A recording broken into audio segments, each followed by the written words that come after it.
Bringing it right now, live. Of course, we said, of course, the former WCW superstar, WWE and ECW and Japan superstar. Right now, live, Cold Scorpio. Welcome, brother. Woody whoop. What up, what up? How you feeling, man? Hey, feeling righteous, man. Another day in the jungle. Thank you for calling in. I'm not sure if you heard the first 5 minutes of the show.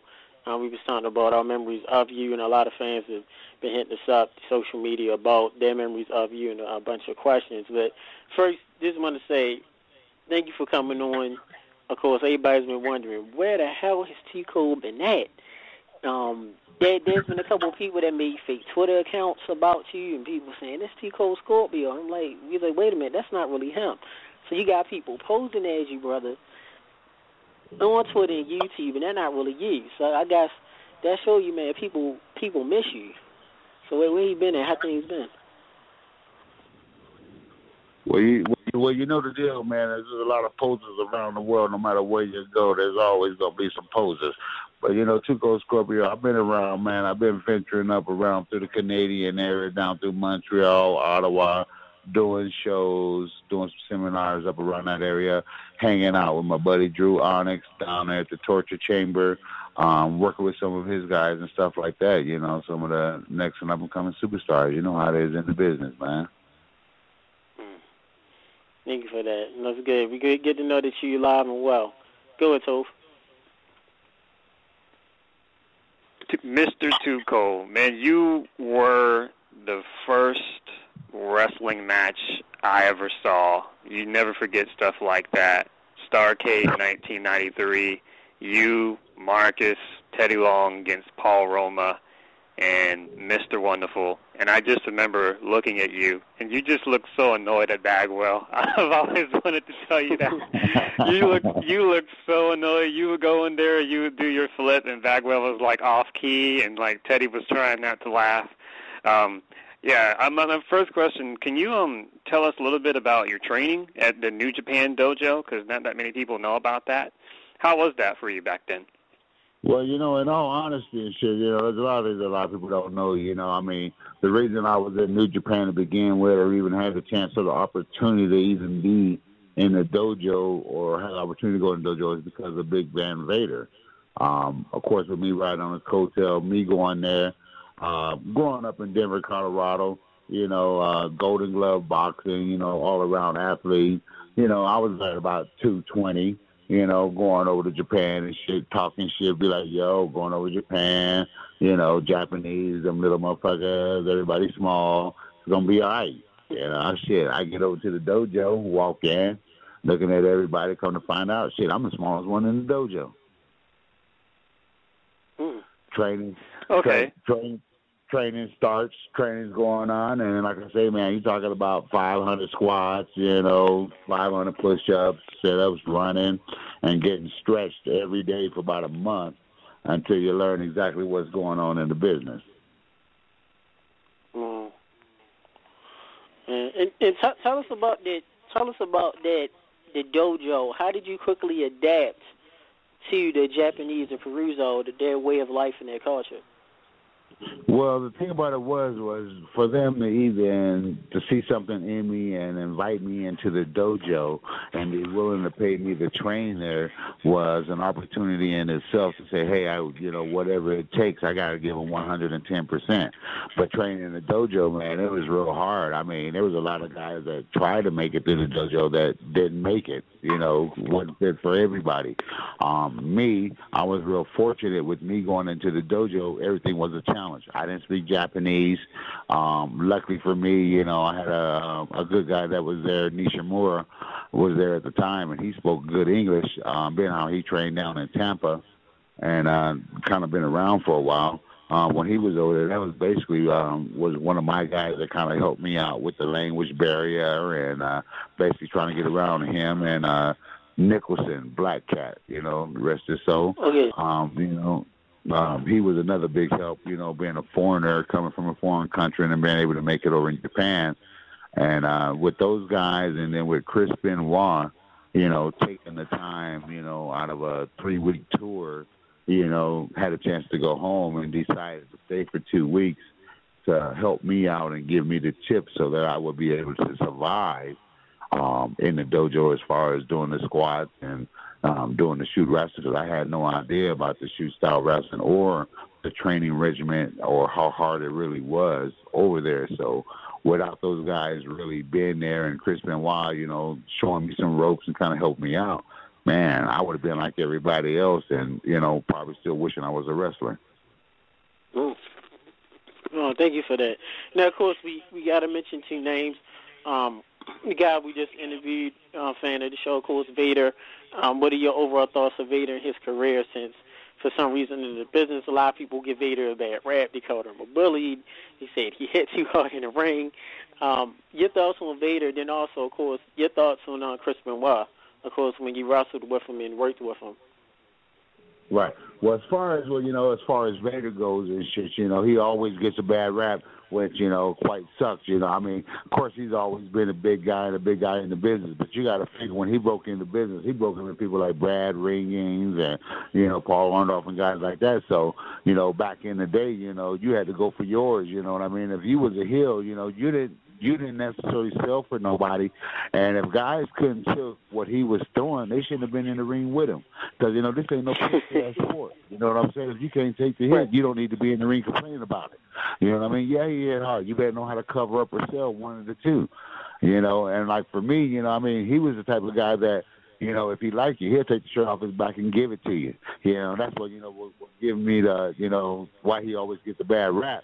Because, he may walk around acting like the big bully whenever he ain't nothing but a big old teddy bear. Well, thank you for that.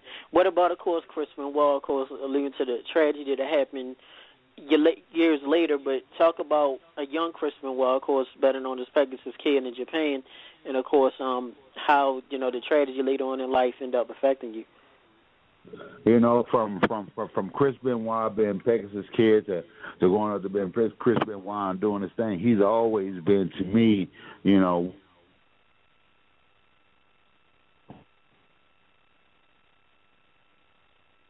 You there, Tuco? Hello? So, you still there? I'm sorry, Tuco. I think your phone lost connection. Could you repeat that about Benoit?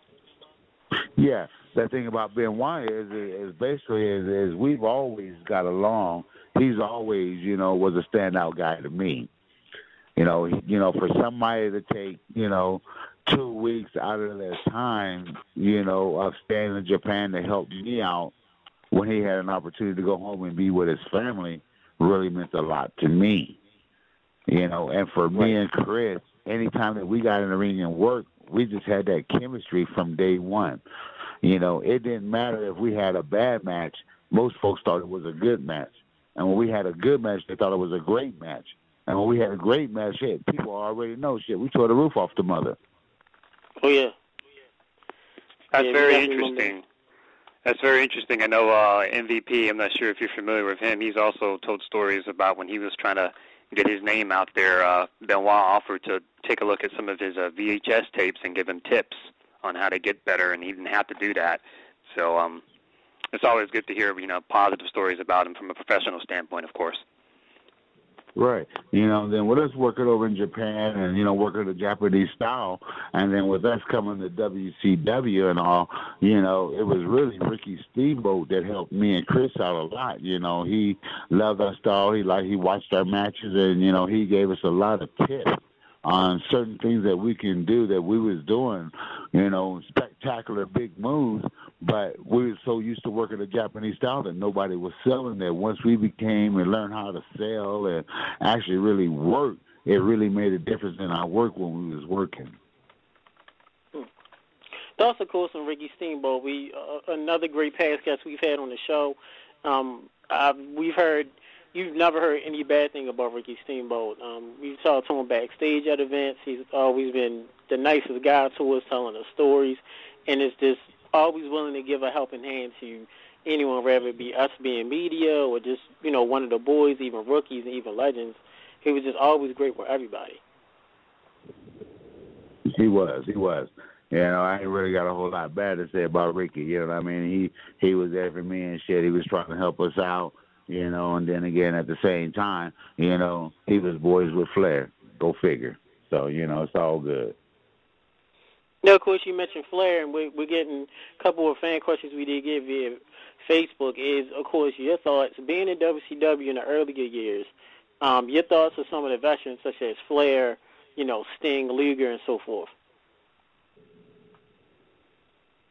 And question is? The question is, I think the fan, this is Gabe.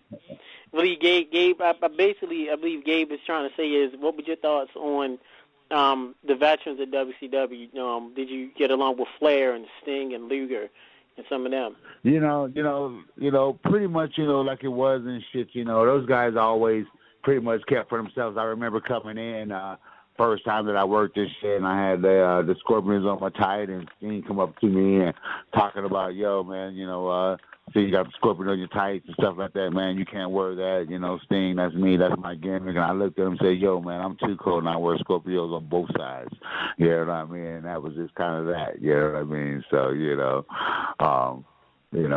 as far as vets in there, you know, with me coming in, you know, riding on Vader's coattail, like I said, you know, I hung out, you know, I had people like Vader, Hardy Race, Ron Simmons, you know, guys like that, you know, Pez Watley, guys like that kind of took me under the wing when I was there. Junkyard Dog to try to show me the ropes. So, you know, they'd already had forewarned me, you know, about Flair and, you know, and other people and things like that, you know. Basically, you know, it's all about business and shit. It ain't no love. You know what I mean? If they can do without the black man and shit, they would. Mm-hmm. Thank you for that. Go ahead, Toph. Okay, Tuco, how about tell us a little bit about, like, you're most known for just those notorious flips and the high-risk maneuver moves that you did, which was really just unheard of at that time. Like, when I think about it, the only people I can really think of that was really doing anything kind of what you were doing was maybe Eddie Guerrero, Benoit, Brian Pillman, the Muda, Sting in his heyday, but, like, no one was really doing it on that kind of level like how you were doing it. So when you first started using those moves, was there ever, like, any type of, well, how should I say this? I'm not sure if you're familiar with this, but there have been stories in the early 90s of WWF of guys like Ahmed Johnson and guys like Owen that could do high-flying moves, but they were told to not do the high-flying moves because it took away from it when guys like Shawn Michaels did it. So when you were doing those high-flying maneuvers and you were getting great crowd reactions, first of all, like, was there any type of backstage heat of people telling you not to do the moves, like envious? And secondly, how much work and practice went into you doing those moves? Because I'm sure it took some time to perfect them, because you just made it look so easy. You still make it look so easy. Well, basically, the shit is when I was younger and shit, you know, I used to, you know, be kind of acrobatic when I was younger. Used to turn a lot of flips, you know, attended a few gymnastic classes and things like that when I was younger. But I used to always jump on a trampoline over at the rec center down in Globeville, Colorado down there, man. There was a rec center we used to go to over there, and I used to always go over there, man, and jump on the trampoline, you know, just, you know, all around sports person, you know, just kind of growing up. And I just basically, you know, I guess it just kind of just stuck with me. And as far as me, you know, doing some of my moves and things like that, you know, I had to smoke a lot of weed to visualize it and see it first before I was really able to do it. You know, hanging out with my buddy, you know, Bill, you know, Grimson, you know, may rest in peace, and, you know, Cat Cicero, you know, hanging out their houses, kicking back, you know, we built ourselves a ring, you know, in the backyard, and, you know, shit, I sit back, get my head right, think of something, shit, go out in the backyard and practice it and just perfect it, you know, and, you know, that's how it is, you know, too cold. How did you come up with the name Cold Scorpio? Well, actually, man, I used to go by the name Flying Scorpio when I first started in the business. I used to call myself being a little half-ass wrestler back in high school. You know, I just call myself trying to be a little rapper. You know, me and my buddy, you know, Special K, Keith, you know, we used to hang out, man. I used to call myself being a little rapper, but, you know, being basketball and sports, you know, everybody had a little nicknames and stuff like that. So when I got into wrestling, you know, being I'm a sign with Scorpio and stuff like that, and I can fly and I can jump and dunk a basketball at 5'11", I like, shit, flying Scorpio. You know, I can't be super fly because that name's already taken. You know what I'm saying? So I might as well be flying Scorpio. So I happened to be doing a show down in Denver, Colorado at the Mile High. Used to be a little local bar, a little local company I used to wrestle for. And my cousin Joe, man, was on the show. And my cousin Joe back in the day, man, you know, he, you know, one of the brothers from the streets, real cool and shit, but don't get him wrong. She ain't got no problem about whooping your ass or pulling his gun out and, you know, busting one in your ass. So he just happened to have his gun with him at the show. Never been to one of my wrestling matches. I'm down there getting my ass whooped in the match and shit. I'm in the match. I believe I was working with my buddy, man, probably Don Juan at the time and stuff. You know, I'm down there working in the ring, having a match. I'm getting my ass kicked. You know, I'm on the cell and shit. My cousin looking at me. He's like, yo. He's up in the, you know, top of the bleachers. The next thing I know, he down by the ring talking to me. You need some help? You need some help? You know what I mean? You know, yeah, I'm coming to get him off. You know, he reaching for his gun and stuff, about ready to come in the ring. So I'll never forget that. And then when I go up to the top, I pull out the famous, you know, 450 that I invented. You know what I mean? Bam! I hit him with the 450. My cousin says, man, that was too cold. So basically, man, I got to give the name Too Cold, you know, to my cousin Joe. He was basically the one that seen the move and said it was too cold. And after that, man, the name just stuck. Too Cold Scorpio, because the shit I do is just too cold. You definitely do agree, and everyone, of course, growing up would agree too. You know, we got to mention one of the most notorious things, not going to say notorious, but say famous parts of your career is the music video. I'm sure you remember this, is the Cold Scorpio video. I guess they would call it Titantrons now, where you was outside, you was telling the kids they need to be in school, and it was a basketball court. Talk to us about that. Let the fans know that's listening now about that, because that's one of the most, of course, famous videos in wrestling history, and, of course, not only that, everybody wants to know about that and joke about that to this day.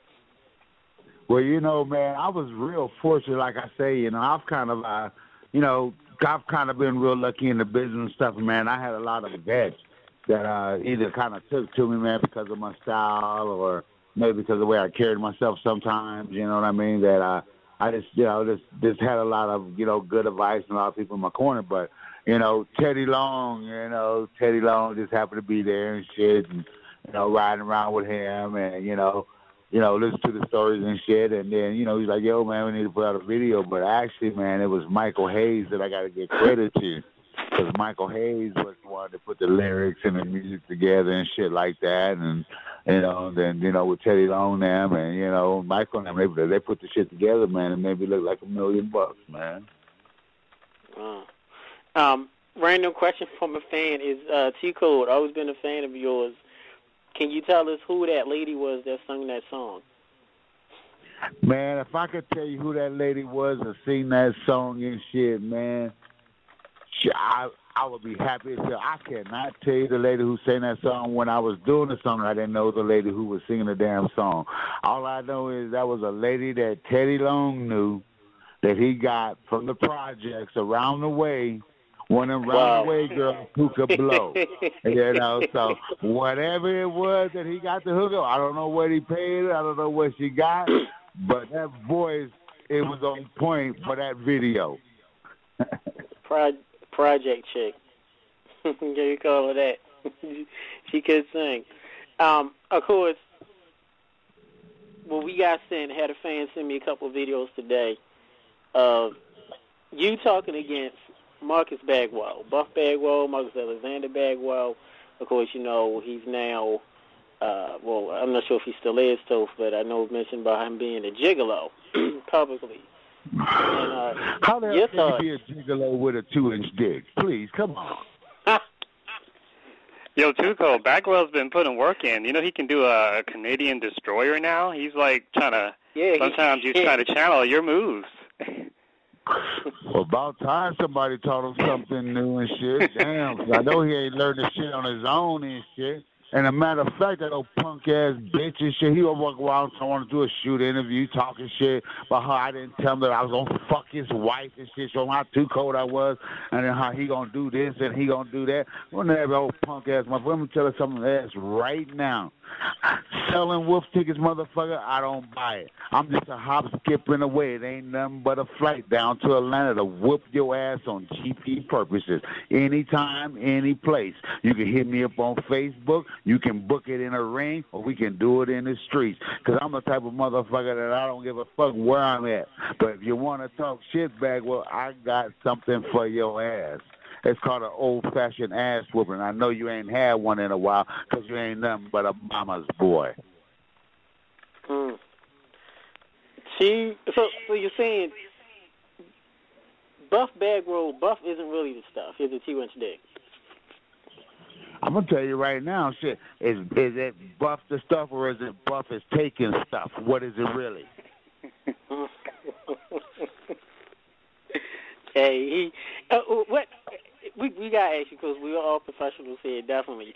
What generates the heat between you and Bagwell? Because I know Bagwell, the fans sent a video, and our correspondent sent a video to me too about Bagwell responding to your comments. But what started the beef between you and Bagwell?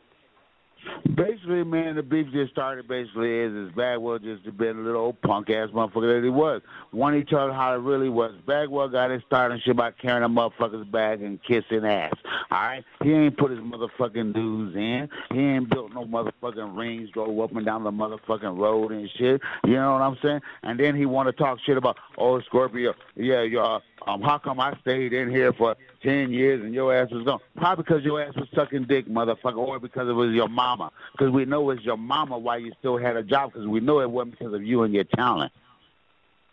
Do you want to say, shout out to our good old buddy Vince Russo, for that match. If you remember this too, Cold, what was it told? Did he put Bagwell's mom on a forklift, or was it on a pole?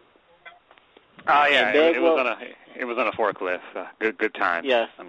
Sarcasm. Yes. Hey, T. Cody, have you had a chance to watch that match? Man, I never did have a chance to watch it and shit. First of all, when I heard that him and his mama was tag team, I thought somebody was out their fucking mind and shit. Well, yeah, the match did happen. Was very hilarious. Bagwell still is, going around in the business. Now, because we have to mention this up too, I'm going to mention the name Virgil. Your thoughts of Virgil, too, Cold? You know, my thing about Virgil and shit is, is I heard a lot of people talk about Virgil. Virgil can do this, Virgil this, Virgil that, Virgil, Bottom line is, man, when you've been in this business, man, it's like poison. When I met him, he was cool with me. I ain't never had no problem with him. We've always got along. Hey, what's up? How you doing? Go your way or go my way. We ain't never really had no beef. A lot of people, I don't know what their beef is with him because he's a hustler. What you got to remember, man, it's all about the hustle. You get into this motherfucking business, man, it's like poison. You get in this sport, it's hard to get out. Once you get out, man, it's hard to get the taste out your mouth for the business still. Whether you want to pass your knowledge on or you're trying to go down and still trying to make a buck to survive. You know what I mean, man? The world is real. You know what I mean? People want to talk shit. Oh, he was a big-time wrestler, WWE. Yeah, what you was and what you is now has nothing to do with it. What you're doing now to keep going. If you got to go make them hustles and show up at these places, pay for your own ticket, man, sell your own pictures to make a hustle, you got to make your hustle. There you go. That's what you got to make your hustle. Now, he talks about, now, we met him before, and I know he's very notorious in the business where he shows up randomly at shows, and I know he told us that a hefty price to be on the show and for us to do work with him, he charges $15,000. And just showed up. And that's probably why his ass is hustling and shit, and he ain't working. Yeah. You can check out Lonely Virgil. What is it? LonelyVirgil.net, I believe is what it's called. Yeah, it's lonelyvirgil.net. It's one of those websites that LonelyVirgin.net. I guess your ass would be just a lonely motherfucker then, huh? Yeah, it's one of those websites that you think is a parody, but it's actually real, and the website actually updates like every year around February, March, because that's around WrestleMania, and whatever city WrestleMania is being held in, a lot of independents will have shows around it, and there's always the fan interactions and the con conventions, and Virgil's always there, and like no one ever goes to his tables, no one ever talks to him, so fans just take pictures. They're getting that free shit on his ass. Thank you, Virgil. Shit, we got all your shit 3 years ago. We don't need no more, huh? Now, of course, before we go to more areas of your career, too, Cole, is what was your favorite time in WCW? I know you was in WCW in the late in the early '90s. You was around, the Bobby Eatons, and you had Benoit. Of course, you had Sting and the Luegers. Around that time, it was a lot of influx. You had the Jim Herd. Man, WCW that was when wrestling was wrestling, man. Shit. That was when wrestling was still fun, you know what I mean? Before they started putting a suit and tie behind the shit and trying to make it a professional business and shit instead of the sport that it is. Taking that shit to entertainment instead of wrestling like it was. So you're not a fan of the air quote sports entertainment or what it's called today? The air who what? That's what they call it now. Exactly, you're not interested. Just like PG what? PG what? Not interested. How do you, just imagine this? If you could change anything about the current product right now, what would you change? Man, in all honesty, man, I ain't sure what I can change shit because I don't watch this shit. I don't follow the shit. I don't watch the shit, and I can't tell you what the really hell is going on. But the first thing I would change is probably half the motherfuckers in the office that's running this shit. Get somebody in there that's going to be a writer, that's been in the motherfucking business, that know how to write a motherfucking storylines that make motherfucking sense. A storyline with shit that you can carry from here until next year. And then you got to give it to the people. Belts change hands like basically like motherfuckers change draws. You know what I'm saying? The belts don't mean shit anymore. Why you have so many damn belts that they don't mean shit? Because they change hands too much. You know? Right. I do agree with you. Most veterans of the business aren't really a fan of how the business is being ran either. And they tend to say the same thing that you said is, basically change whoever's behind the scenes and having bookers instead of these Hollywood writers or these people that write TV trying to write wrestling. I started trying to watch TV soap opera bullshit. You know what I mean? Motherfuckers want to see wrestling. You know what I mean? I mean, right now, my boy, my youngest out of all my damn kids and shit, 13 years old, ain't seen a PG movie since he was 12. Come on now, what makes you gonna do with some PG? How the hell you gonna go from X-rated tits and ass to PG and expect people to buy that shit? I'm too far advanced to go back. Yeah.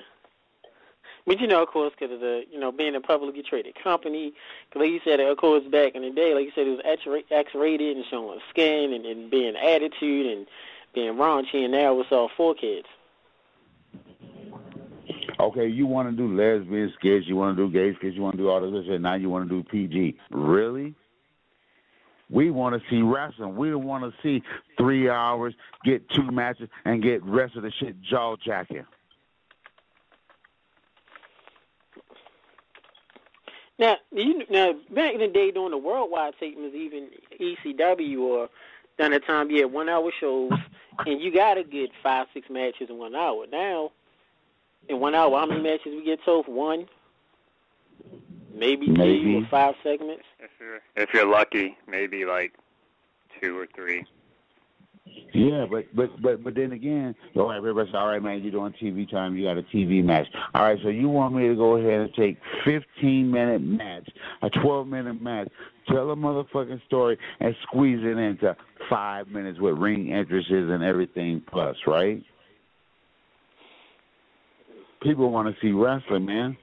But then again, you built that crowd up to it. If you got that crowd like WWF, that TV crowd, those people can't go to an indie show and enjoy wrestling. Because unfortunately, to see real wrestlers nowadays or to see somebody that can wrestle, you either got to wait till they leave the WWF, till they get fired, until you catch them on the indie scene to see them really work. That's a damn shame. You got multi-talent people over there and shit, and you hold them back. You want to put asses in the seats, let the people work. Quit shoving people down our fucking throat that we don't want. Preaching to the choir. I'm sure a lot of people will be happy that someone else and someone that's a legit, a great veteran in the business is saying the same thing that a lot of fans have been talking about. How do you feel? Go ahead. No, go ahead, brother. Go ahead. No, I'm just trying to figure out how the hell you have a multi-billion goddamn company shit and you can't come up with no shit better than that. You got all the fucking wrestlers in the world, and if you ain't got them, you can buy them ass up at any given point in time that you want them. Why is it the guys in NXT out-wrestle your guys in WWF? Yeah. A lot of people do prefer NXT over the main roster. Why? Because they're wrestling. Because they're wrestling. Do you feel?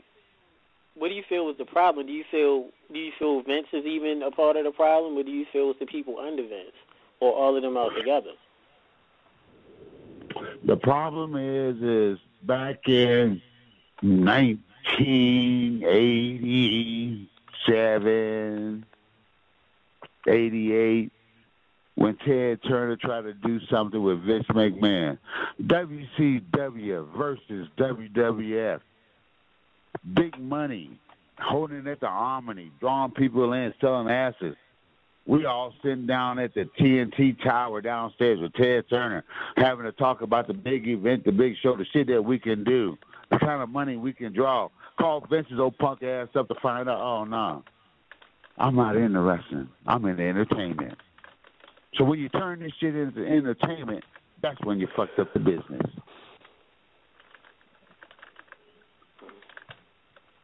And with that, turning into entertainment, of course, we can segue and go to the next chapter is Flash Funk. You were into WWF, kind of in the cusp of the New Generation era, then kind of towards the Attitude era. What were your thoughts of that gimmick? Were you a fan of it? Did you like it? Man, Flash Funk was funky. But Flash Funk was Vince's gimmick. Flash Funk wasn't too cold.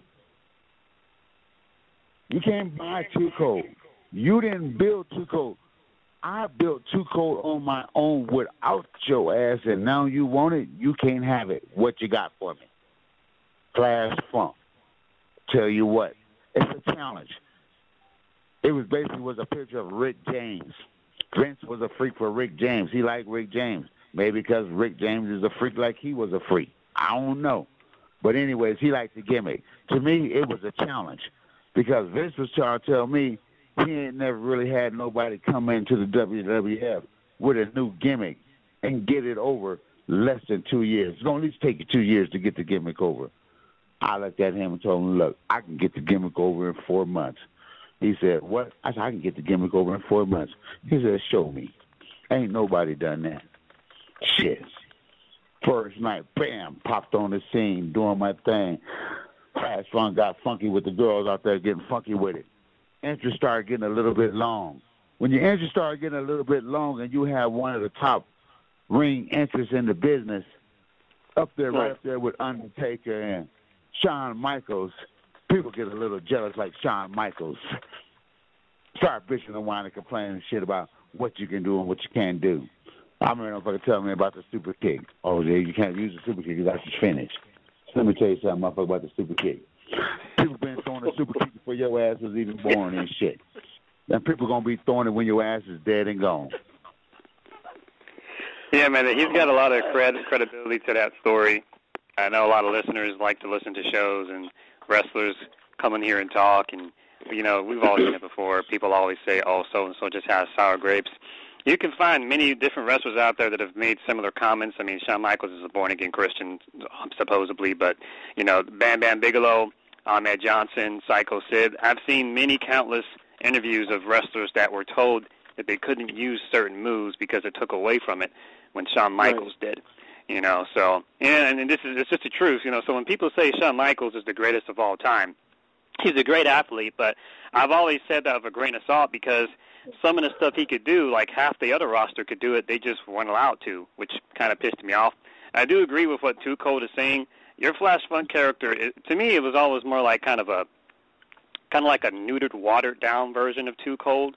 They kind of did the same thing to Mark Merrow when they brought him in, and I'm sorry, Johnny B. Bad, and then they brought him in as Mark Merrow, and it wasn't the same sort of, but they've given your gimmick to many African American wrestlers since then. Brodus Clay being the most recent, and it just seems like it hasn't really worked. I feel like you're the only person that could really make that kind of gimmick work. Well, you know, you got to look at it, man. In all the history of WWF, WWE, everything is a repeat. Everything is a repeat. Flash Funk was a first and an original that they basically had out there. I can remember back in the day, not even Bobo Brazil, any of those guys really ever done that gimmick.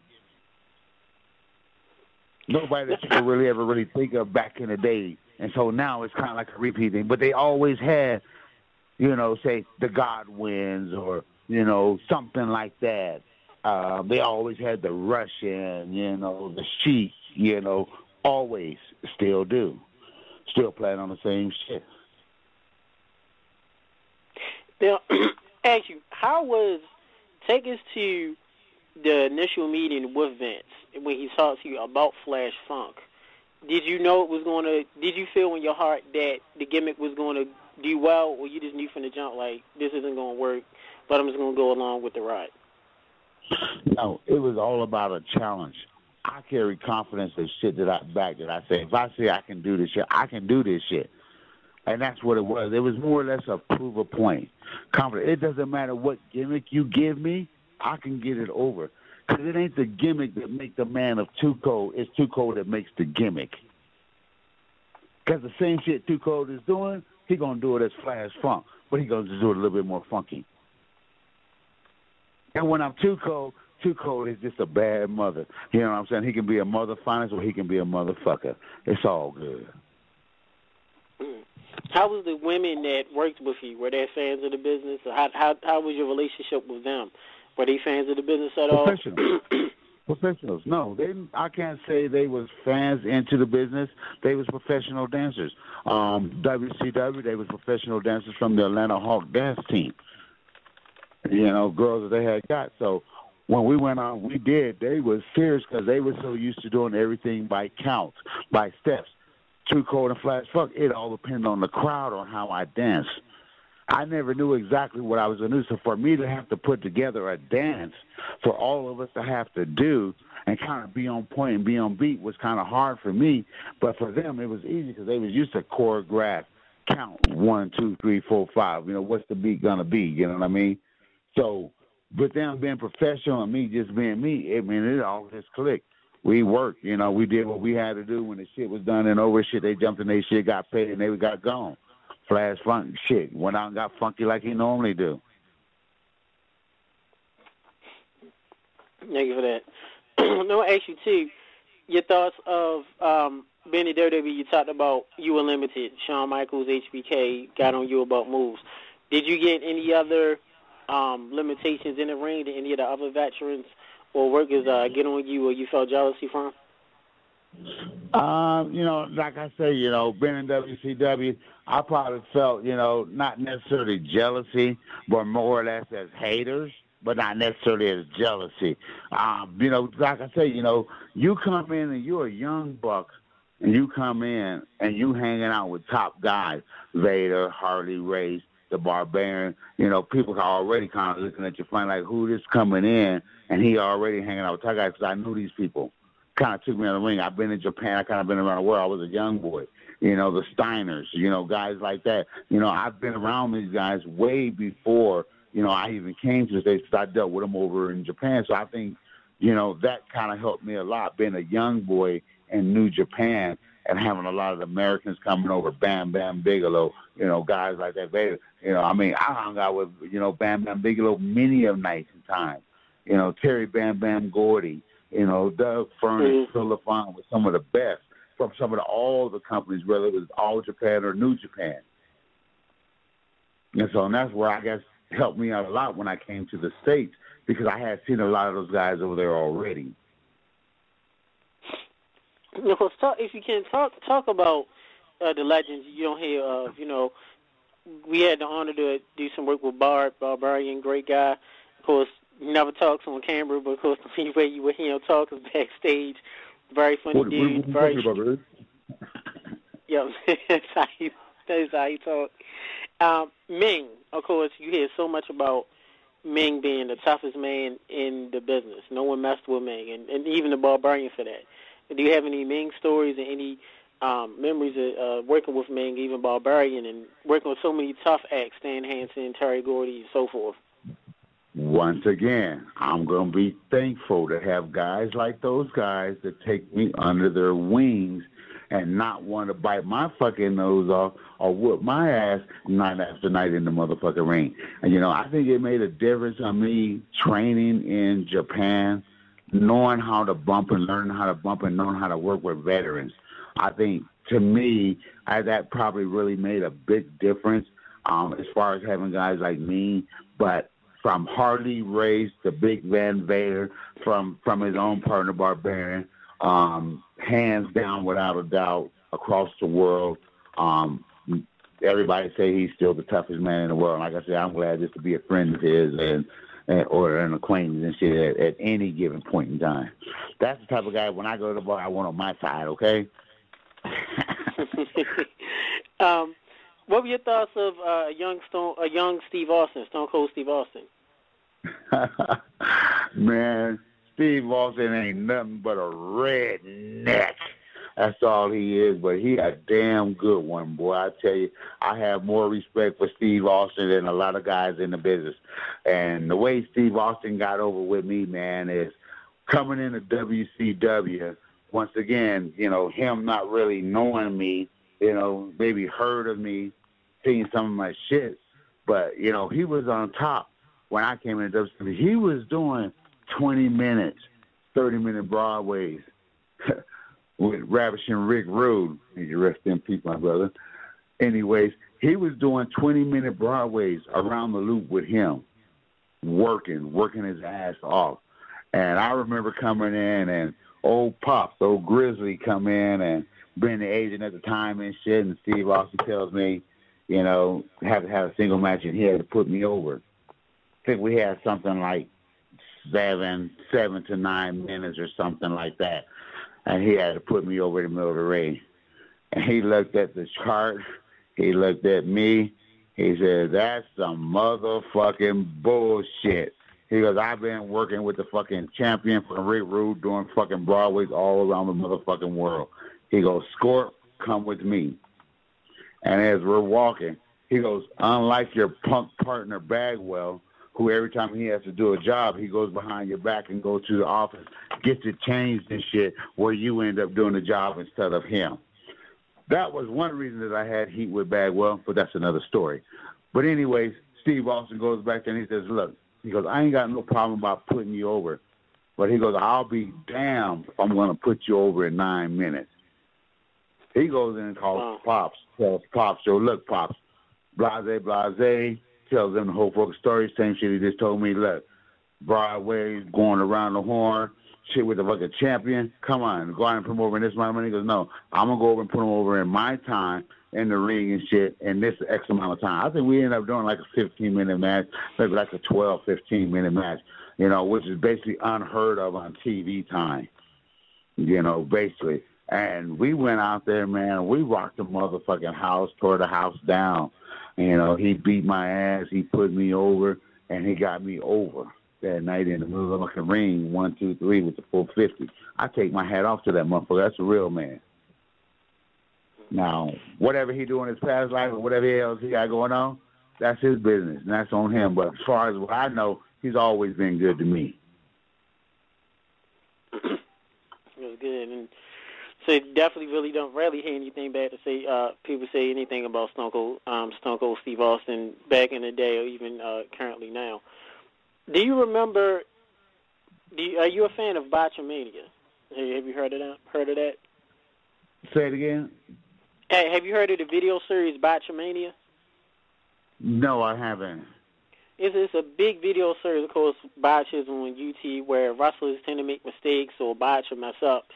And one of the more famous botches or mess ups that a lot of people tend to see and talk about is, if you remember, when you did, I'm not sure if you did like a corkscrew leg drop and you landed right on Chris Benoit's head.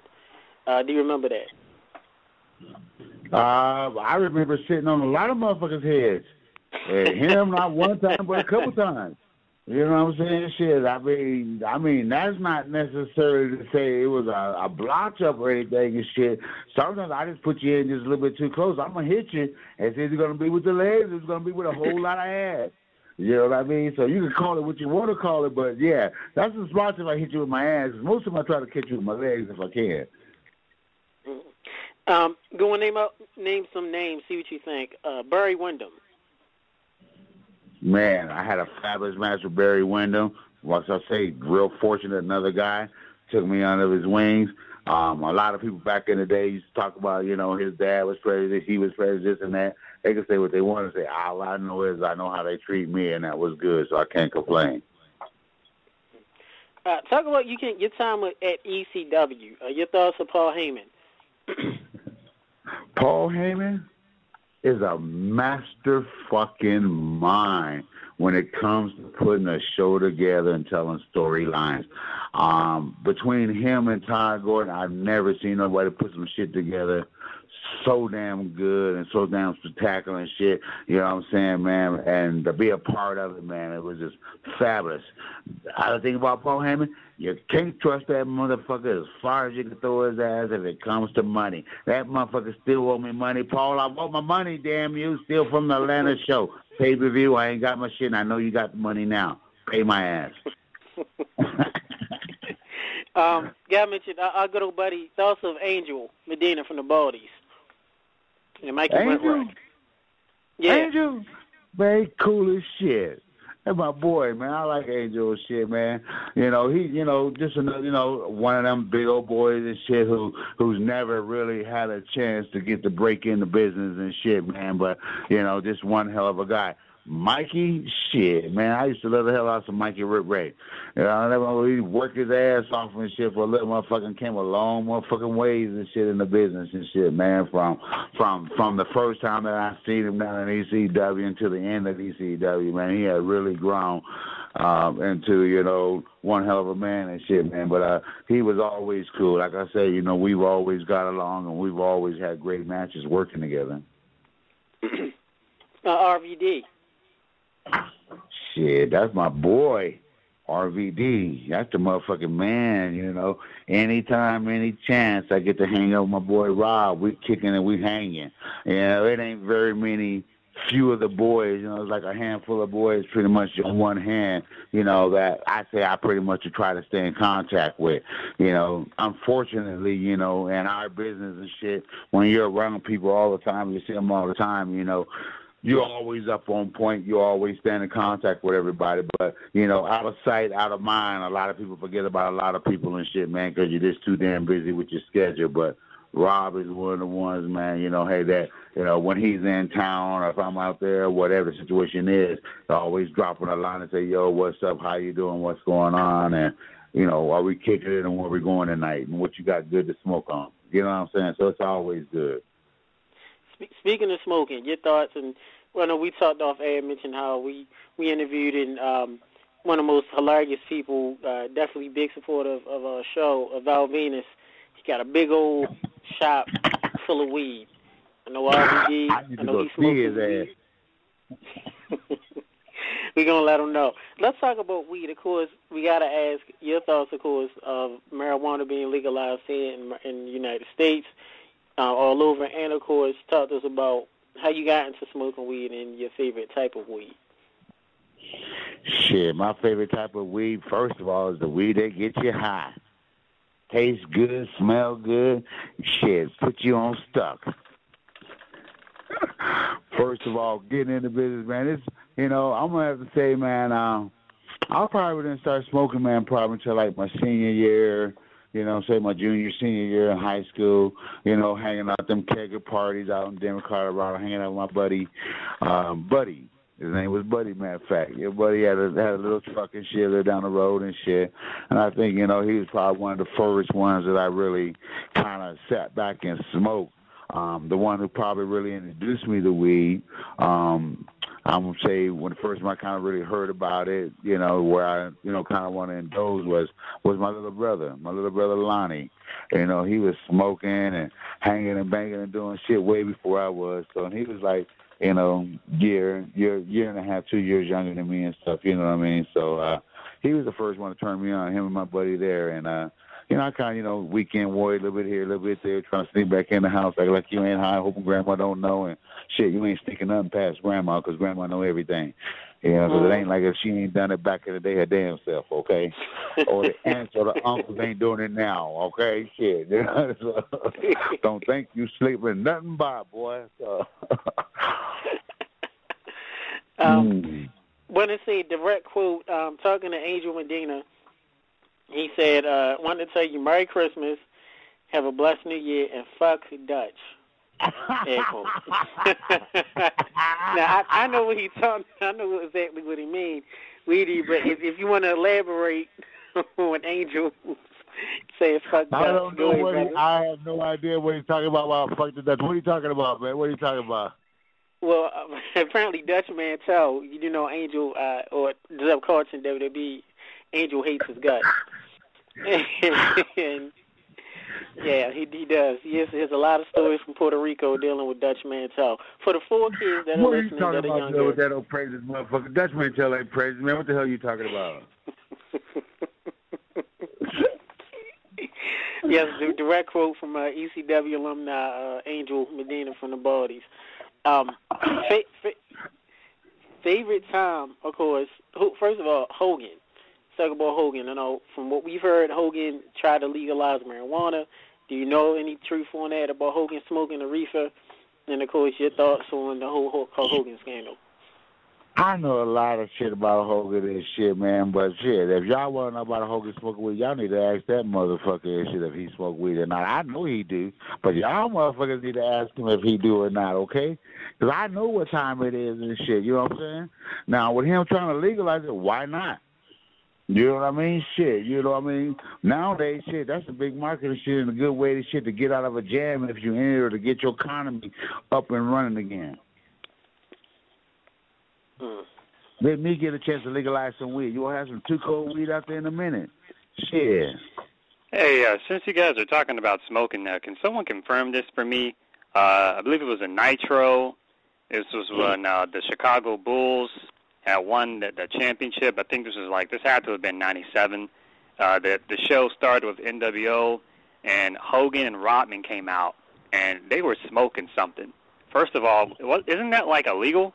And secondly, what were they smoking? Does anybody remember that? I can't confirm nothing because I was not there. And the only way I can confirm some shit is if I was there smoking the shit with their ass. But I tell you right now, Rodman like to get down, Hogan like to get down. Shit, you put 2 and 2 together, you're bound to have smoke in the air. And where there's smoke, there's fire. And you got to have fire to get smoke. Oh, what the hell?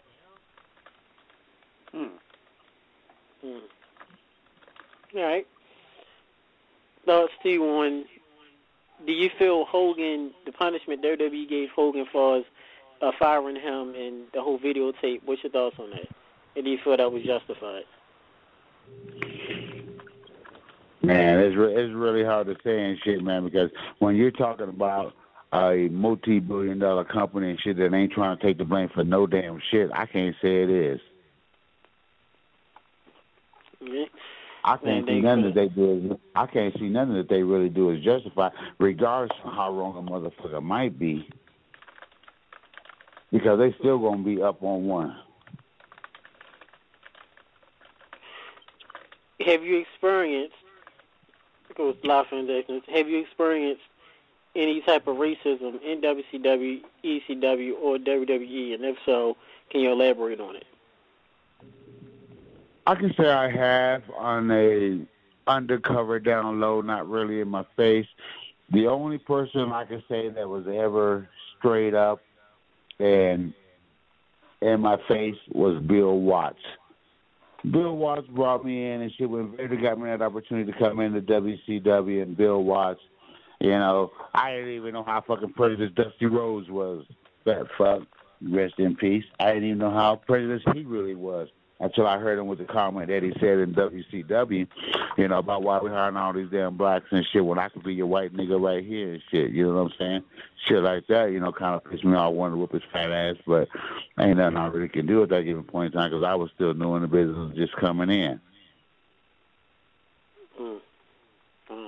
But you know, but I've seen a lot of it, you know, undercover. You know, I remember him telling me, Dusty Rhodes. I remember that motherfucker telling me, you know, Scorpio, man, if you was blonde hair and blue eye with the shit that you can do, you'd be making $1 million right now. So yeah, I've dealt with it. I've seen it, but it's been very few that's been right up in my face. Like I say, Bill Watts was about the only one who basically just straight out just come and told me and shit, you know, oh, prejudiced motherfuckers, hey, look, I'm prejudiced. I'll call you a nigga in a minute. As he put his boot up on the table and shit with his little 38 showing out of his boot to let me know that he packing. Well, it's very interesting that you brought up Michael Hayes helped you in your video. I know a lot of stories about it. There's a lot of racist stories, you know, rumors about him over the years. So there's something positive about that. Was nice. I heard that shit too about Michael Hayes. All these prejudiced bullshit, racist this, racist that. But once again, I don't know what it was, but I had the knack or whatever the fuck I had, or if it was just basically, let me set this motherfucker and see what he was about.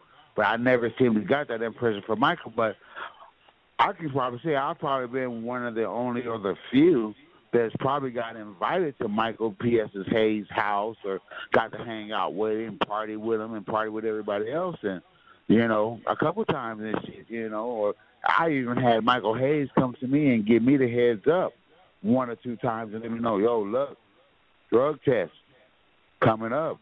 What's up? You know what I'm saying? So, you know, on regardless on what he is or how he was to everybody else, I can't elaborate. I can only talk about on how he was toward me. Mm-hmm. Well, I have a question for you too, Cold. Earlier in the interview, you were talking about how titles don't mean as much and how they change hands too many times. And this topic is going to be kind of an age gap because I know a lot of the younger listeners out there, they probably don't even know what this title is. Can you tell us a little bit about the television title? That was a title that was around ECW and WCW, and Ring of Honor still uses it, but you know, WWE and TNA and other promotions, they seem to have kind of abandoned the concept. And a lot of fans just kind of look back at the TV title and they just kind of don't get it. And I think it's because it's been so many years removed since then that a lot of fans just simply didn't know how good it was and how great it was to build talent. So could you tell us a little bit about the importance of the TV title and how it really helped your career?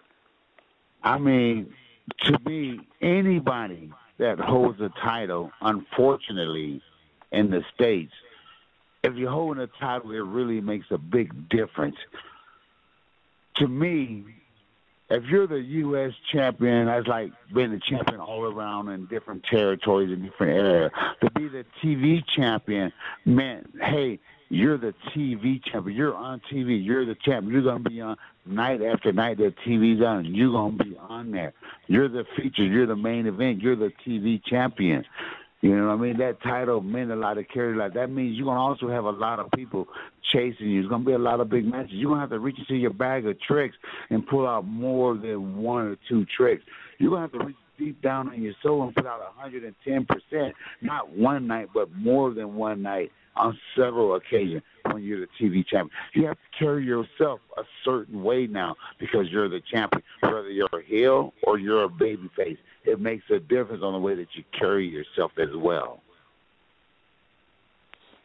What I always remember about the TV title was that it was defended on more shows, and it had the interesting time limit added into it, which kind of made the matches better and more dramatic, I think. And it was a really good way of, I guess you could say, introducing talents as well. And I just remember you had a lot of great television matches, mostly in ECW, but you had some in WCW as well. Do you have any Dean Malenko or Eddie Guerrero stories? I got a few and shit, man. Oh, my buddy Eddie and shit. I can remember the first time I've ever met Eddie. I was working down in probably New Mexico, down around Albuquerque, New Mexico, around that way. And I remember doing a show down there for this little local company, Mile High Wrestling Association, out of Denver, Colorado. And we all the way down there. I remember us being on the road trip, me, Shirley Black, and, Denise Nelson and a few of other people down on the road, man. Young indie people in the business, of course, putting in our dues, dragging the fucking ring from one side of town to the other with an old raggedy ass, van breaking down on your ass, which used to be a daycare van. So it already got miles on it to begin with.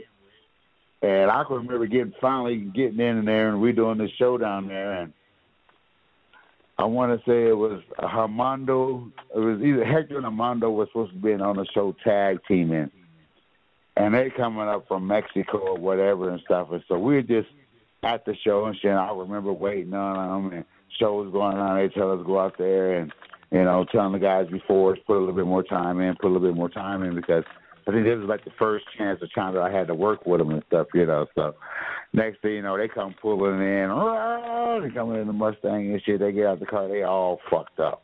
Hector, Armando, Chavo, they all jacked up in 80s with them, and stuff. And I remember Eddie working, but he must have been about, at the first time I've ever heard of him working, not that when I met him, but the first time I ever heard of him working, he was probably like 14, 15 the first time he ever worked. But when I had first met him, I remember meeting him coming in, and he, at that given point in time, I want to say he might have been together already with, who was it with Love Juice? I guess that's when they was doing the Love Machine tag team gimmick and stuff at the time with Bert together at the time and stuff, so... I remember meeting him at that time. I remember him coming in and shit. And I remember meeting him and shit, man. He was just cool as shit, laid back. You know what I mean? And I remember us smoking together with him and his brothers and shit like that. And the motherfuckers all fucked up. And I'll never forget them going in there and just last minute, man, finding out what they're going to do. Tearing the house down, tearing the house down on their show, jump out of the goddamn match of the show. Show's done, people going crazy, they don't get paid and shit, jump in the fucking car and shit and head back to Mexico. That was like the first time that I've ever really had a chance to see him, meet and hang out with him while his brother was working and shit, you know what I mean? So that was pretty cool and shit. Dean, like I said, Dean, people don't understand, Dean was real laid back, real open on the bus going out. Dean would talk his ass off. I mean, if you seen Dean work, he reminded me of, like I say, him and another guy over in Japan, Tama Honda, where I called him, guy went to the Olympics, Dean Malenko, 1,000-hold man. That's what Dean Malenko reminded me of, a guy that know all the holds, I mean, him, only other guy, before him, was like Kurt Hennig, a guy I thought that, knew their wrestling, knew all the holds. But in the ring, he had no face expression. That was the only downfall about Dean Malenko that I had. Outside the ring, he would joke, he was serious, he was a good person. He was just a really good person to be around. But when you get him in the fucking ring, he was dead ass serious, and it was hard for him to have a face expression with all them damn holds. And didn't matter what hold or what move you hit him with, it was hard to get a face expression. Yeah, it's very interesting, because that was, to some people, like, that was kind of the appeal to Malenko. I remember his gimmick was the Iceman. It was like a rib because he didn't have any facial expressions, and to some people, they liked him because of that, because he sort of had a Terminator vibe, which was popular at the time. But I definitely see where you're coming from. But, like I said, it was like, a Bob Backlund, more or less. He was stern, he was hard, he was serious. When he got in the ring, he was serious. But you talking about a motherfucker that can wrestle? Knew just about every hold in the book. Him and his brother, man, I've seen him and his brother tear the house down, over in Japan. And we tore the house down together several times and stuff, you know what I mean? It's just, a guy of his stature and his size and stuff. I'm just thinking if he probably would have had a little bit more face expression, so he probably would have been more bigger than what he really was. How did you, in what promotion, I know you wrestled all around so many promotions, too cold. You know, wrestled in Noah. You did work at ECW, all over the place. What promotion did you feel the most comfortable with, the most free to work in? Man, I'd probably say I've been all around the world, starting in order, man. I would probably have to say, you know, one of the most funnest places of all time that I ever had to work, man, would have been down there in ECW, hanging out with the posse, me and Todd Gordon, my buddy, my best friend, were hanging out.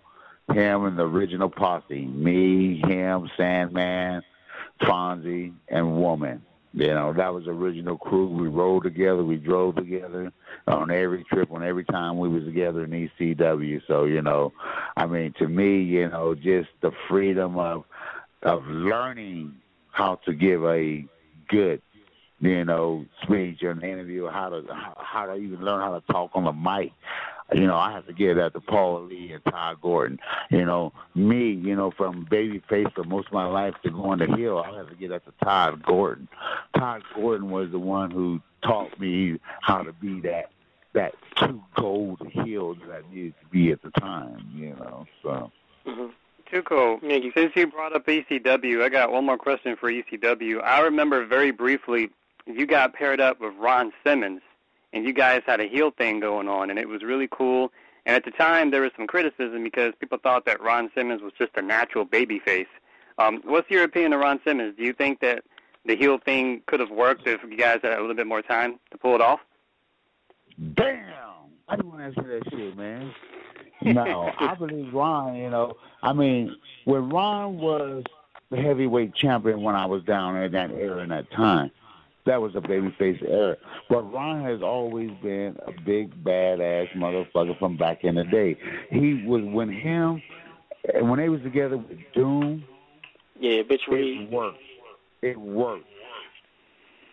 And I know it would have worked together if they would have gave it time. You know what I mean? To actually working and shit. But I think the bottom line was, this is at that time in that era where Ron was like, yo, I just need to work. I just need to stay in shape. ECW ain't nothing serious right now, but I'm going to make my appearance anyways. And I think that's basically what it was with Ron down there in that time. You know, because he was always used to, you know, this is just for the moment. I'll be back up there before you know it. And sure enough, he was. You know what I mean? So he's always been a businessman and one of my mentors in the business, you know what I mean? So, and you know, he's always said, you know, in anything that you do in this business, it's always about the writer, you know, the booker, the writer of the pen has the power, you know, to make you a champion, to make you a great tag team, or to make you a babyface, or whatever you want. It's how you get over with the people to do it. All right, we're going to bring in our media assistant, T-Code Saltine. Welcome, man. Live with T-Code Scorpio. Welcome, everyone. Woo. How you doing, T-Code? How you doing, brother? Shit, 420 feeling righteous. What's up? That's what I'm talking about. What's up, Tech? What's going on, man? What questions you had? Question I had, your time in Japan, like, what is the difference between the American fan base and the Japanese fan base? I always want to know that from you. Well, the Japanese fan base is bottom line is, if you're in the States and you're wrestling in the States, 9 times out of 10, you have to win to get over. Or you have to have a belt, or they have to be shoved down your throat to get over.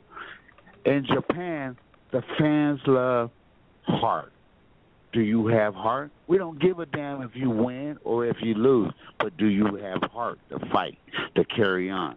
Do you have the sportsmanship to get up and shake somebody's hand after he done slapped the shit out your ass and beat you 1, 2, 3? Yes. And that was the difference in Japan, is they appreciated the hard work. Somebody put you in a submission hold, you make your way to the ropes, you got a big pop. Why? Because you had heart to fight out of the hold. If they put you in a hold and you didn't give up, you got a bigger pop on not giving up and making your way to the ropes than doing the 450 off the top sometimes. Right, exactly. So I think that the fans over there just seems to have, show us heart, show us the sport that it still is. They want to see the art of fighting, the sport, but then yet they want to see the sportsmanship in it. Here in the States, you better win to get over for us to cheer for you, basically. or do something spectacular that we ain't seen. Mhm. I agree. Go, Sultan. Yeah, I agree. I really agree with that. Cause like the fan base in Japan, it's just like another world. When you walk in there, like you walk into the stadium, you like, oh my goodness, they cheering for me? Really? I'm just a guy. But that's the appreciation that the Japanese people have, and I really like them. And they're advertising. They actually advertising about Wrestle Kingdom, and that's just amazing. And they don't even hardly do that no more in the States. I was like, where's the posters and stuff? Because around downtown, they used to promote, well, downtown Baltimore, they used to promote about the Ras events, but they don't do that no more. I'm like, where is it? Like, it's not there no more. It used to be like that way back in the day. AWA, you can hardly find it in those posters. AWA, World Class Wrestling, at the Cow Palace, so and so and so and so on the poster, as well as been advertised on TV, as build up. The storyline being able to follow from what they did on TV and what they did on the house show to be able to do it at the big show, but yet still been on the posters, yes. But now, the power of the internet and, Facebook, shit like that, it's basically, everybody's trying to catch up with the time. Ain't nobody got time to print shit on paper because it'll take too much time. Who gonna go out and hang that shit? You know what I'm saying? I gotta pay somebody to go out and hang that shit. I gotta hang that shit myself. True. Yes. If you I can sit behind this desk and I can post this shit and you can link it and share it and everybody gonna hear about it. Yeah, share it. Yep. If you can smoke you want weed, a poster? Print out your own damn poster. Shit. Go ahead, Tico. If you could smoke weed with anybody from wrestling past or even present, who would it be? Shit, Booker T, The Godfather, Rob Van Dam. Shit, probably a list of motherfuckers that I can go down on. Shit, you know what I mean? Superfly, you know what I mean? Try to get somebody indulged in some shit that they probably ain't never done and shit. So them big time motherfuckers and shit that only drink beer their whole entire life, like Harley Race. I like to see his ass get high and roll around in this little shit, fucked up, bumping into the walls and shit, right? Oh my goodness, Conan, you would be a good hangout. I want to see what y'all be talking about. I'll be like, oh man, these guys. Yo. Well, I would say, do you want to do a shout out to a good old buddy like Tico said, Harley Race, never former past guest of the show. I know he's recuperated from a surgery, so I want to give a shout out to King Harley Race, of course, 8-time former NWE World Heavyweight Champion. Because one of the main things we always told about Harley Race, and he even told us himself, is about him driving and shooting with his gun, shooting at rabbits. 110 miles, 120 miles an hour. They used to tell me some of the damn stories on what they used to do for fun, driving from town to town and city to city. How the hell are you going to bump my car doing 110 miles an hour, try to run my ass off in the ditch and think that shit funny after you done shot down 2 holes in the side of my damn car? That shit ain't funny. Yeah. That's all we've been told, definitely with Harley. What your thoughts of Fanson and thoughts of, see, you already answered about Flair and Hogan. Thoughts of, here's one, Arn Anderson, who a lot of people tend to say underrated. What were your thoughts of him? Who, Arn Anderson? Yes. Motherfucker, I saved your damn life. You had the power. You owe me, and you still didn't bring me in. You still owe me. Because if it wasn't for me, your ass would still be over in England, bled out like the catfish you almost was. So you're leading to the stab me between Arn Anderson and Sid. Shit, if I would have saved that motherfucker's life and shit, that motherfucker would have still been over on the goddamn floor, bled out like the catfish he was almost about to be. What's your thoughts on Sid Vicious? And why doesn't he get the rap that a lot of people feel he deserves, too? So they keep blackballed in the business. Sid Vicious is just one of them big motherfuckers that got a mind of his own. You want to pay me $1 million to do a goddamn WrestleMania, I want to go play softball. Bye. Me and Sid, we always got it wrong. I guess because we was always on that shit list of the whole, you know what I mean? We drove together. When we got in our accident, I was in the accident together with Sid and Phil LaFon and Doug Furnace, guys that could actually work, but then on the shit list, But then again, a lot of people say that, Sid was difficult to work with, Sid this, Sid that, but I think Sid had grew up in that era of being trained and molded by Vince, basically that, I'm a superstar and I deserve this and I'm going to do this and I'm going to do that. And I guess when you're kind of like brought up in that area, that's basically all you're going to settle for. But as far as me, shit, me and Sid always got along and shit, man. We hung out, we smoked a couple good times, had good times together, talk shit. And matter of fact, we've even worked a few matches together and shit, man, and had some good matches and shit, considering that Sid is not one of them type of people, he's always been a WWF type of guy, let's go out and put on a show, but don't shit. You ain't got to hit me like that, motherfucker, because your ass ain't in Japan. Of course, Sabu. I know you had some classic matches with Sabu on ECW. Your thoughts on working with him? I love that old crazy-ass fool, too. You know what I mean? It was like, it was just, that group of posse guys, Sabu, myself, Rob Van Dam, that was just, some of the coolest of the high flyers, Eddie Guerrero, Rey Mysterio, Psychosis. When those guys came in, we pretty much hung out together because we worked in Mexico together. We worked in Japan together, WCW. So we've kind of been in a lot of the same companies kind of together.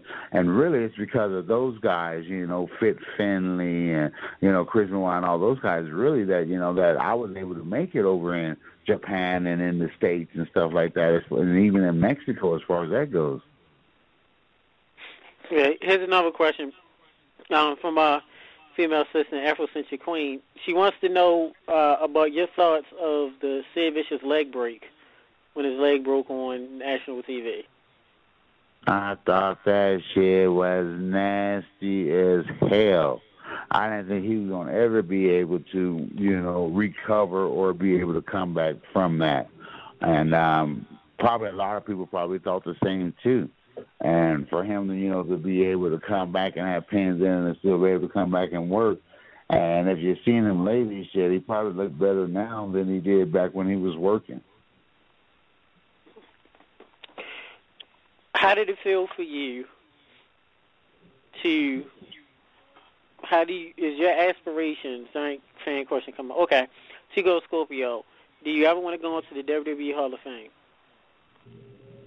I mean, who wouldn't? Being on the WWF Hall of Fame is a big thing. I mean, who wouldn't want to be in the Hall of Fame? If you didn't want to be in the Hall of Fame and you're in this wrestling business, then you really fucked up in the head.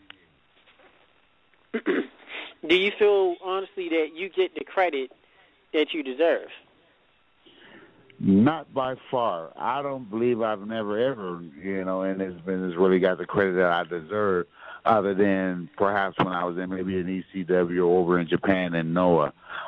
Seemed like, unfortunately being overseas and being foreign, it was a lot more easier to get it than it was here. That's why I never understood. That's why my third wife never understood why I left Noah, to come back and to go to WWF, to go back to WWE for some bullshit contract.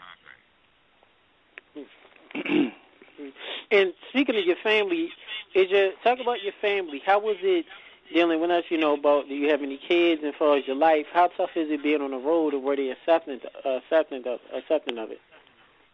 I'm going to tell you, anybody with a family, anybody with kids, it's hard. My thing is when I got into the business, being young, like my first wife always tells me, if I probably wouldn't know what I know now about getting into the business, then my first wife would still probably be together. The bottom line is you get in that, the shit goes to your head. TV is a powerful thing, and it's easy to get caught up in the wine, song, women, and drugs because it's out there, So it was real easy to get caught up in. I never really understood that. Ron Simmons got to tell me, yo, be careful, man. It's easy to get caught up in the system. What system? The wine, song, women, and drugs, man. You got to watch yourself. I didn't take heed to the shit, man, and it's so true about when you get to the big time level and how things changes. Okay. Of course, any rat stories? Is it true? A lot of people talk about being on the road, the drugs, the cocaine, the steroids, the rats, the rat parties. You have any stories on that?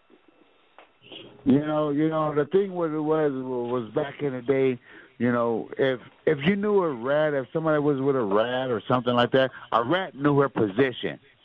She knew where she fucking stood. Her ass fucking stood at the fucking hotel. She went to the motherfucking show. If you like to drink, if you like to party, if you like to smoke, if you like to eat, whatever the fuck it was, that bitch was supposed to have that shit in the motherfucking room. There wasn't no I love you. When the motherfuckers started loving the rats, that's when the motherfucking shit started changing and shit. If you want to be a motherfucking rat, treat your ass like a goddamn rat. Yeah, I got caught up in the rat game, had my free share of them and shit. But, hey, shit happens. And that's why I done went through 3 marriages, too, because of that shit. So if you had to do a tutorial on how to deal with the road, dealing with the rats and the drugs or even steroids or the boys, what would be some of the things that you would tell someone young in the business? That you have to understand, whether it's male, whether it's female, it's a fan out there. Treat your fans the same. Take the time to say hello, hi, shake their hands, bring an autograph, maybe remember a person's name, remember the story that's happening in their life. But don't be dumb enough to say, yo, hey, look, I'm going to take this girl back because she want to suck my dick because it's going to cost you in the long run.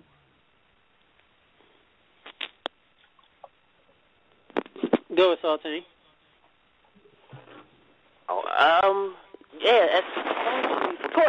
Conan. Yes, that's what I was thinking of.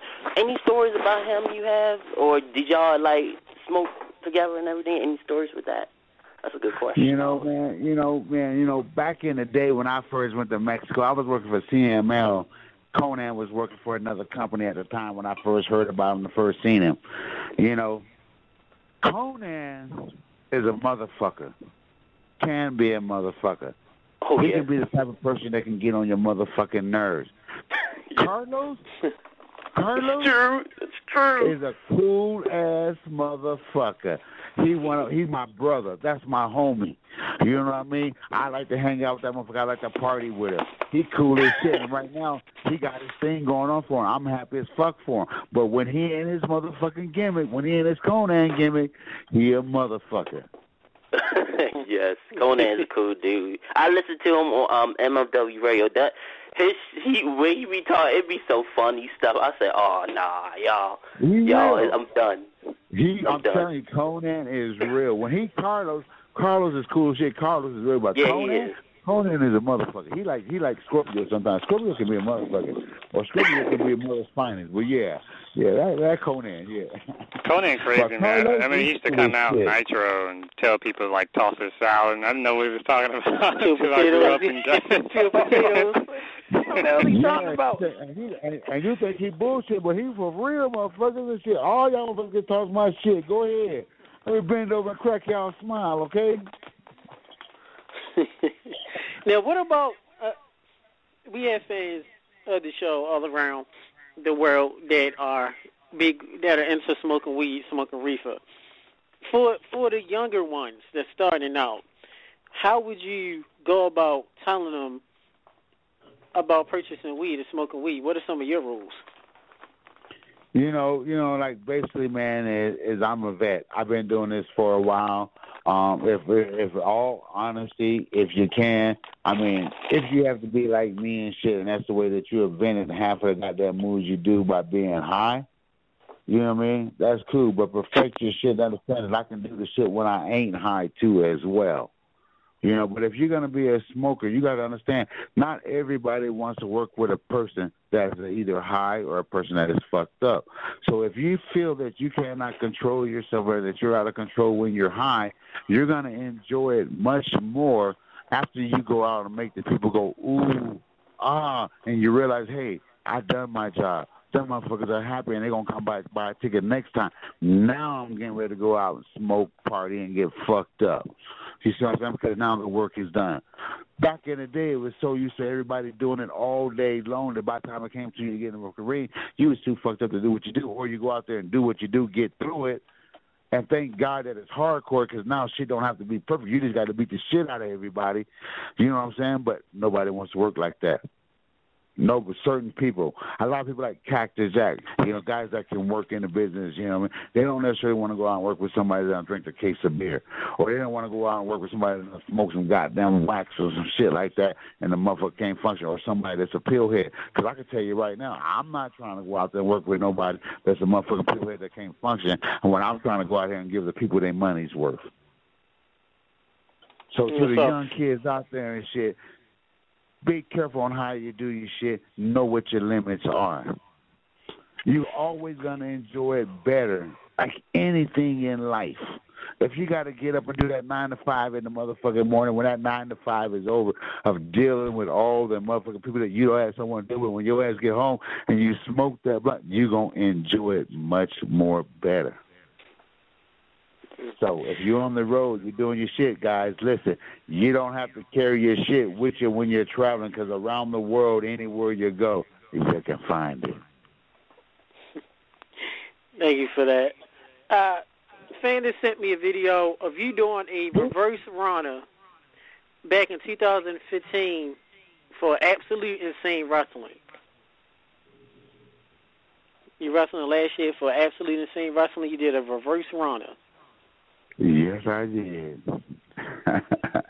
Do you feel that right now, in the later years of your career, do you feel that you're at the best, or do you feel that you was at the best of the younger years? Because a lot of guys, you wrestle a long time. A lot of guys that have been around the business for a long time wrestle a lot smarter, they have a lot more wisdom.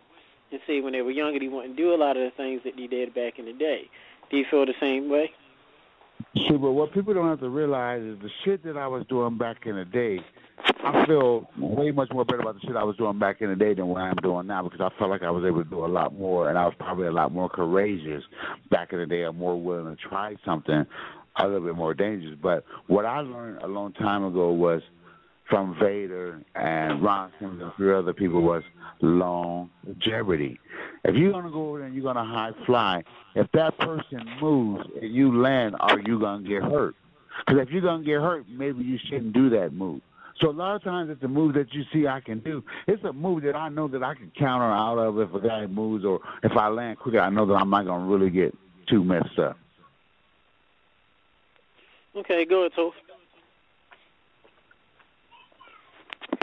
Yeah, what's your opinion of Lucha Underground? We were talking about that earlier, and I think of a lot of promotions today, you could really make a difference there. Have you checked it out? Are you familiar with them?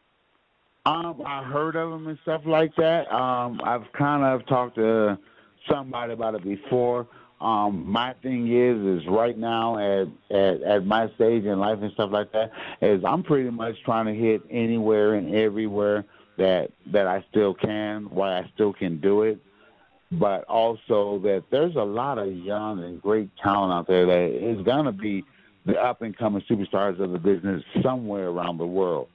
And I don't have no problem about spitting my knowledge, sharing my knowledge to the ones that's going to carry on the business to see if they've been trained right or been taught right. Most times, like I tell most people doing seminars and shit like that, I probably forgot more shit than most of the young kids would probably even know in this business. Young wrestlers in this business also have to know and have to understand. As long as I've been in this damn business 30-plus something odd years, I still learn something new every day. So at any moment, given point in time that you think that you know it all in the business, you might as well get out of the fucking business. I'm not sure if you're familiar with who these guys are, but right now I feel like that there's three people of African descent that are the most similar to you. One of them is named Kenny King. Another one is named Ricochet, but he also goes by Prince Puma. And then there's another guy named ACH in Ring of Honor. His high-flying style is very similar to yours. Yeah. I think he could be like you, but he's kind of... the ACH stands for attitude, charisma, heart, and he has the attitude and he has the heart, but I think he's a little lacking in the charisma department, and this isn't me throwing shade at him. I think with a little guidance from someone like you, he could easily, carry the torch. Shit, my thing is that's impressive to me. If a guy's willing to go out there and follow me, or he's got the inspiration because of the shit that I did out there, and they're willing to learn and they want to learn, shit, if they ever see me on the car, all they have to do is just take the time to ask or ask me to watch. Or, if it's something that you want to do more on a more professional level and up your scale, shit, it ain't nothing but a hop, skip, and a wait. Okay. Thank you for that. Your thoughts of TNA. I know you worked a few TNA events in the past. One of the most memorable matches for me is when you went against former guy C.W. Anderson. Do you remember that match you worked with him for the TNA? Yeah, I remember every match I worked with him, and still want some more. We remember definitively he punched you, and that punch was one of the hardest punches that we've heard. And your face, the way you saw it was so great. It was one of the highlights of the pay-per-view. Talk about working with CW and then also Tommy Dreamer, and your thoughts of TNA. First of all, my thoughts on TNA, they're going about shit all wrong, have the perfect opportunity, have a lot of guys and shit. I have no idea what the fuck they're doing, but they're making a hell of a whole lot of people unhappy. When people get unhappy, they leave. When people leave, you ain't got no fucking bite. So how the hell you going to run a motherfucking company? As far as C-Dub, shit. He's another one of them guys, man, that I enjoy stepping in the ring. He's kind of old school. It's basically, I'm going to beat you down. I'm going to whoop your ass. You can flip. You can fly. Do what you do, but this is what I'm going to do. Try to win the match. And working with him has been a real pleasure. You talk about, him hitting me and how hard it was. That's because that motherfucker did hit me. That's why. Shit, I thought he was going to try to knock my block off. You're talking about the way I sold it. I didn't have no choice but to sell it like that. Thoughts on Tommy Dreamer? Dreamer, man, Dreamer's one of them cool guys. He happened to be in a position, he had that opportunity to be around Paul Lee and kind of be around Todd Gordon. And he basically, down in ECW, he was basically an office man, He knew how to run shit, and after being around those guys and learning how the business running, how to run shows and making the save and saving Paul Lee's ass when I called because I had another check bounce. It was Tommy Dreamer who made sure that, he sent my check out to me, that I got my money or whatever was taken care of and shit, you know what I'm saying? So, that's something, and as far as Tommy, he's one of them guys that's kind of been underestimated, He's one of them guys that back in the day he could work, but why show the people I can work when this is all what I got to do? Mm-hmm. Speaking of which, Sandman, I know you were, but that's your former tag team partner when you were tag team champions in ECW. Thoughts on Sandman? Sandman is just Sandman. I have to take my hat off to Sandman because once again, he's one of those type of guys that first time that I met him, with out of no disrespect and nothing like that, Todd then bringing me in, Paulie then bringing me in to work down there, just with that before the company get off. I remember the first time meeting, fucking Sandman come up to me and I look at him and say, yo, what's up? Reach my hand up, talk to him. And he just kind of looks at me and he says, yo, he goes, no disrespect. He goes, but I don't shake a man's hand until I know him or until I mean it. I just kind of looked at him and shit. And he just, all right, cool. You know what I mean? But that was, one of the things that kind of, got a chance to kind of break the ice with Sandman. And then after that, man, shit, next thing you know, man, shit, we was riding down rolling. I mean, Sandman was a life-living GPS system. We always go together. He always did the driving down in ECW, most of the shows, most of the arena, most of the events. Sandman knew where he was going. He would drive his ass off. Far left side, far right side. At the same time, I was drinking a case of beer probably on the way up and on a case of beer on the way back. You know what I mean? But he knew where the hell he was going. He knew where he was driving at all given points in time. So damn bad that when he left Philadelphia and went to Utah, and we had to go to Jim Thorpe to go do a show and shit. Me, Todd Gordon, and all of us, we all hanging out, man. We lost. We have to call Sandman in Utah to get damn directions on how to get to where we need to get in Philadelphia. So he was like that, People really don't know. He was one of those type of guys that was real educated and kind of up on what was happening in society and, stuff like that, which a lot of people wouldn't think that Sandman was that much up on his sports and, everything. But he knew his shit, him and Tyler, used to have some pretty heavy conversations and stuff, on the rides and a trip like that, with the posse and shit, so. Are you a sports fan? I was more of a sportsman when I was younger. When I kind of got into wrestling, I kind of got away from it a little bit. Now that I'm back in Denver and stuff like that, my oldest sons and my kids are all into the sports and big Bronco fans and stuff like that. You know what I mean? But my oldest son, is really into sports and stuff like that. He used to do that bet thing online, so he up on all the teams, whether it's hockey, football, basketball, whatever. So, whatever he's watching, I'll be watching with him and stuff. But yeah, I'm trying to get back into it like I was now that I have more time to actually sit back and catch it. You know what I mean? Some football. Basically, my youngest son, while he's into tennis and stuff, so I've been trying to keep up on the tennis, between the tennis, basketball, and football. I'm trying to keep up on it, but just like anything else, you really don't get interested until playoff times or World Series times or whatever it might be, you know what I'm saying? So. What about movies?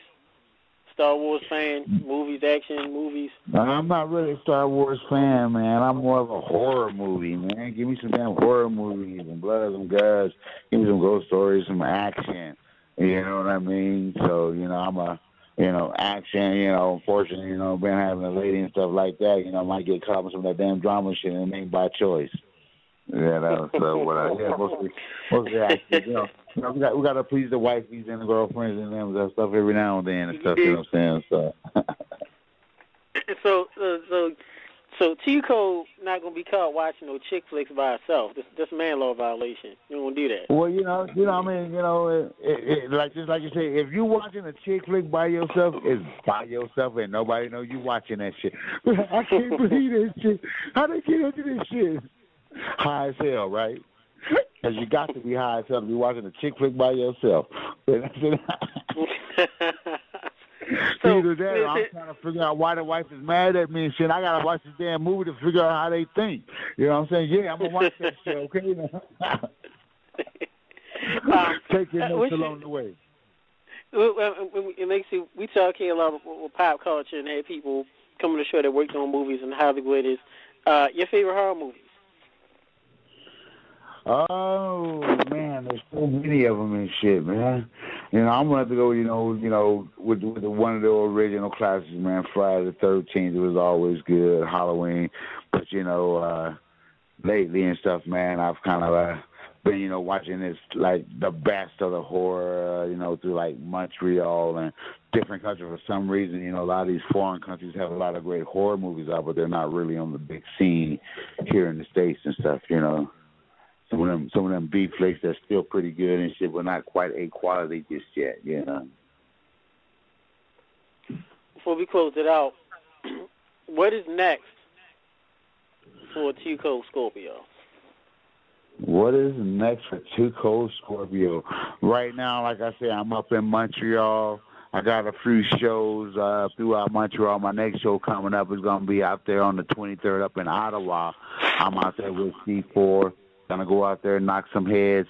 I'm in the process of trying to make a move back to Denver, Colorado, back to where my kids are, my grandkids, and where the shit is legal.